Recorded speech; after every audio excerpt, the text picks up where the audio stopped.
यो हो बुढीगङ्गा नदीको किनार, जहाँ अहिले केवल खेल होइन सम्झनाको जोस पनि चलिरहेको छ।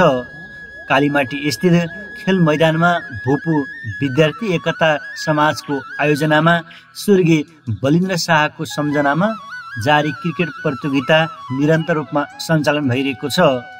यो प्रतियोगिता केवल खेलकुद मात्र होइन, शिक्षक तथा खेलकर्मी स्वर्गीय शाहप्रतिको श्रद्धा, सम्मान र प्रेरणाको प्रतीकका रूपमा सुरु गरिएको छ।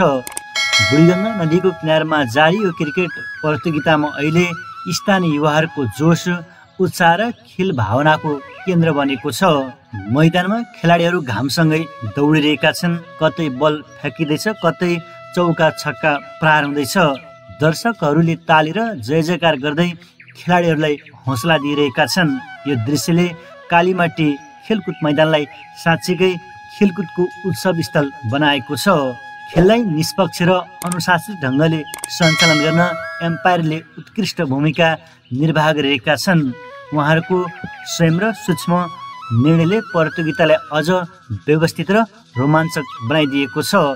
मुख्य एम्पायर रविन्द्र शाहका अनुसार प्रतियोगिता कार्तिक 2 गतेसम्म सञ्चालन हुनेछ। कुल 20 टिम सहभागी।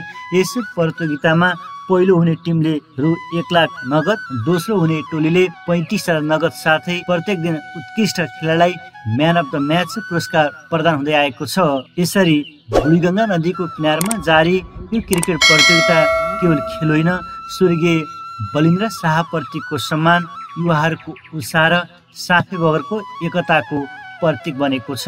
तपेन्द्र कुँवर, कालीमाटी खेलकुद मैदान, अछाम।